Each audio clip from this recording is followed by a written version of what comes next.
Hey everybody, this is D Hunter, bringing their action figure review. Today, we're going to look at the McFarlane DC Multiverse Death Metal Batman. Not only that, but this is the Jokerized version. I actually think it's a pretty appropriate figure to Jokerize, being the leather coat and all that stuff.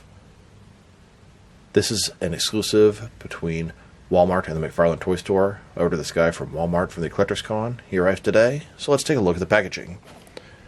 As you can see at the top, 22 moving parts. McFarlane Toys, ages 12 plus. This guy is part of the Gold Label collection. A Gold Label figure is simply a retailer exclusive. Whether it be Target or GameStop, this Gold Label is a McFarlane and Walmart exclusive. DC Multiverse Batman. The packaging is Jokerized, defaced. Here he is in the package. We have a large Sith, a collector's card, display stand for the collector's card, display stand for the figure, and then 4 Jokerized cards to add to your Jokerized playing deck. One side of the package, Batman from Dark Knight's Death Metal, but it's crossed out and Jokerized, defaced. Other side says Batman. At the bottom, there's his barcode, if that helps anybody. And in the back, here he is posed up on the Death Metal Bat Cycle, but once again, it is all defaced. So with no further ado, let's open him up. And of course, I did get 2 of these Batman figures, one of which to open and enjoy, the other one to keep unopened in my complete Batman and related unopened action figure collection. Alright. Now that we have this figure out of the package, here he is with all the accessories laid out. We have a display stand, a collector's card, display stand for the collector's card, a Sith, and 4 Jokerized playing cards. Before I table all that, let's talk about and check out the figure. So this is the Death Metal Batman from the Dark Knights of Metal storyline. In Death Metal, Batman was killed. They used a Black Lantern ring to bring him back to life, and he was fighting on the side of good. So the Death Metal Batman that we got before is actually technically a Black Lantern. And what does that make this guy? Kind of curious what you guys think. Where should I display my collection? With the Black Lanterns? Probably going to go with the Jokerized stuff, but when I pull out all my Green Lanterns for comparisons, do I include him? Is he a Black Lantern? Is he a Green Lantern? Is he a Purple Lantern? His power ring is purple, but it's Jokerized, so I think he's technically still a Black Lantern, but his clothing has been defaced, and even his ring has been recolored into purple. What do you guys think? Drop it in the comments below. It's a pretty weird set of circumstances. Batman, Jokerized, dead and reincarnated with a Black Lantern. He is still wearing the power ring. So let's take a closer look. Like I said, he still has that power ring on his left hand. So Batman looks really weird. It's like, I don't know what to say. It's very bright and colorful. It has a kind of weird look, like he's almost dressed in drag, wearing makeup, which is fairly accurate in some ways. The cowl is green, his neck is white, lips are red. He's got blue spikes on his purple leather jacket. He's got an orange shirt with a blue bat symbol and a blue belt.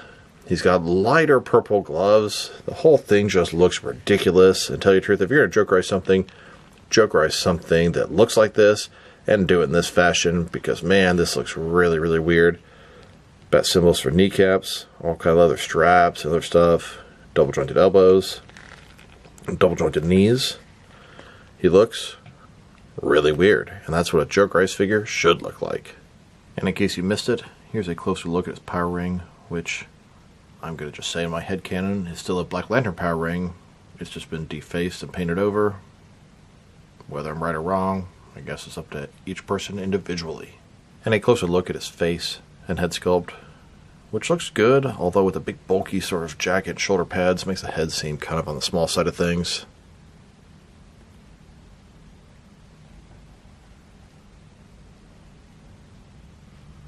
Now let's check out his accessories, and let's start off with the boring stuff. Here's his display stand. Typical McFarlane display stand, except this one is done in a pink and purple color, and it says Dark Knight's Metal on it. Then we have his collector's card. As you can see, it's just like the back of the packaging. We have the Batman Who Laughs in the back, Death Metal Batman, riding the Death Metal Bat Cycle, Batman, Dark Knight's Death Metal. On the back, there is a description. If you want to read that, pause now. And then we also have this display stand. If you wanted to display the collector's card next to your figure, you can do so like this. This does absolutely nothing for me. Then we have the 4 Jokerized playing cards. They are very slowly working on this entire deck. We have King of Spades, 7 of Diamonds, 9 of Clubs, and 7 of Hearts. Each one is sort of jokerized and defaced in their own way. So we currently have this deck with 36 different jokerized playing cards. That means we need 16 more to complete the deck, and that is 4 more jokerized figures. Now let's look at its scythe. It's very tall. It's got, of course, a blade at the top, and then this sort of wooden handle that looks like it has a wrap all around it, which goes very, very, very far down. Here's Batman holding that scythe. He can hold it with either one hand or with 2. Now I wanted to check out the differences and similarities between this jokerized Death Metal Batman and the regular version. And it is 100% the same figure, same sculpt, same articulation. So let's take a look. So, starting with their heads here, they look really, really different. You can see the sculpting detail more on the jokerized version as an all black. I really didn't notice the sculpting on his brow. Neck is sort of white and orange, black on here. The bat suit is orange here with a blue bat symbol, gray here with a black bat symbol. The majority of it is a purple colored leather jacket and outfit, and then purple gloves. The boots and all that stuff's purple. The belt is blue versus silver.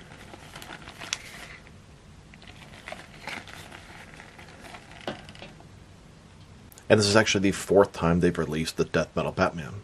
The first time was the Build-A-Figure wave with Darkfather.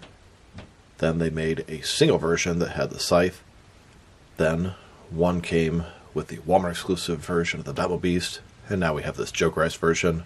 Now that we've taken a pretty good look at the figure and its accessories, let's check out his height. From bottom to the top of his head, standing about 7.1 inches tall, which can translate to about 18 centimeters. And for his articulation, starting with his head, of course, it can rotate side to side. He can look up and down, about that far, pretty nice. Can't tilt his head from one side to the other. Shoulders, the ball joint goes up about 90 degrees. Up, down, around. Now as far as going up, you kind of get obstructed by the top of his cape, or rather his jacket. Goes out about that far. He's got a bicep cut below that. Double jointed elbows, they go in all the way. His wrist can rotate, and it is hinged as well. In his torso, he has a ball joint.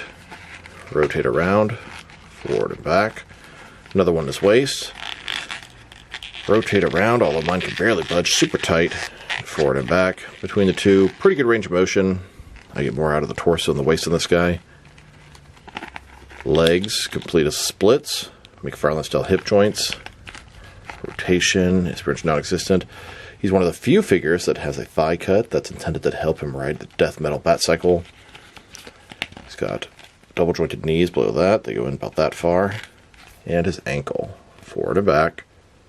Rotate, tilt, rock, and toe articulation. Here's a look at this jokerized Batman playing the guitar in front of his Joker whores, trying to impress them. And yes, this is the guitar that came with the original Death Metal Batman.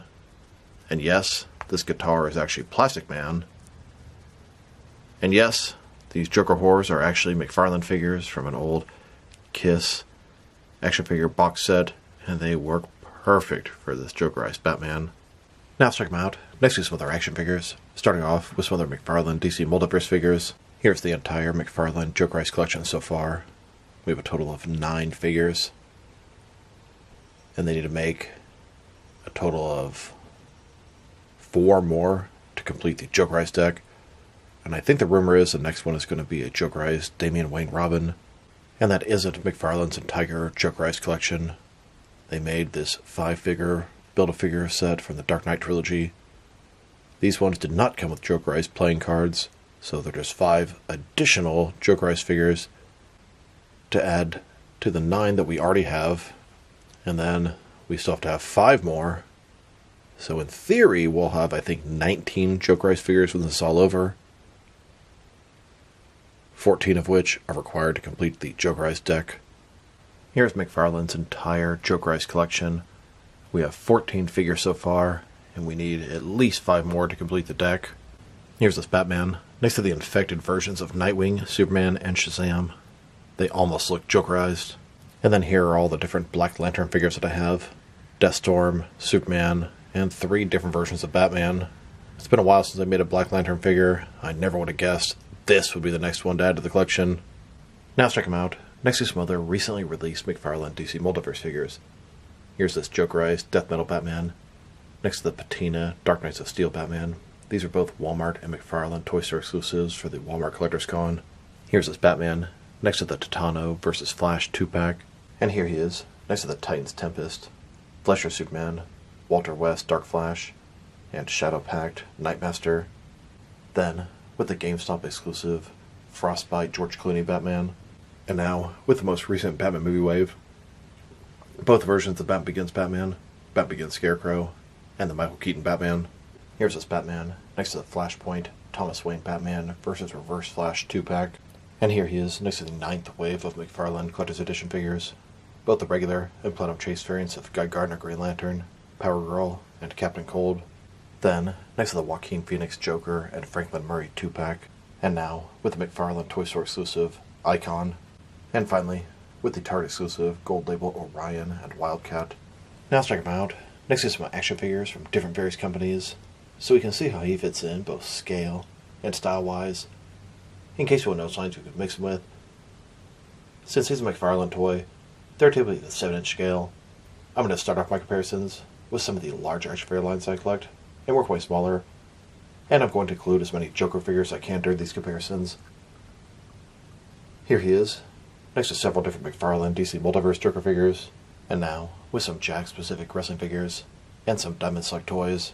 Here's this Batman figure, next to a shot glass, and here he is, with some DC Direct and NECA figures, then with both some Mattel and Jazzwares wrestling figures, and now with some Mezco and Mattel Joker figures, next with some Mafex and Hasbro Marvel Legends, and finally with some SH Figure Arts and Jazzwares Fortnite figures. So overall, this is a cool Jokerized Death Metal Batman. He looks really weird. Hell, I thought the original Death Metal Batman looked pretty weird, but kind of cool. And this one also looks really weird, and kind of cool, and kind of dumb, all at the same time. His accessory, the scythe, pretty cool. The colors are very bright and colorful, and it's very appropriate for a Jokerized version of Batman. And if you're going to Jokerize a Batman, do a kind of weird one like this. So I fully support the decision to Jokerize the Death Metal Batman, and these Jokerized figures are really sort of a cash grab, but they're also kind of fun at the same time. His articulation, it's good, a little bit limited. Sculpt and paint job, good for what they are. His accessories are mostly useless except for the scythe. That'll be good for Scarecrow. If I were to rate this guy, probably a 6 out of 10. He's visually interesting, pops on the shelf, but as a whole, these Jokerized things, it's kind of a dumb idea. I'd say my favorites are probably Hush, Harley Quinn, Bane, Scarecrow. They're just kind of fun to do, the different rogues Jokerized.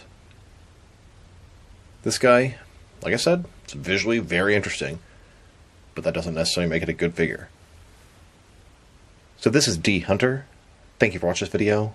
If you liked the video, press like below. If you have anything you want to say with the video, add to the comment section. If you want to see additional action figure reviews from me, press subscribe. I do appreciate when you do that. Once again, this is D Hunter. Thank you for watching this video, and I'll talk to you guys real soon.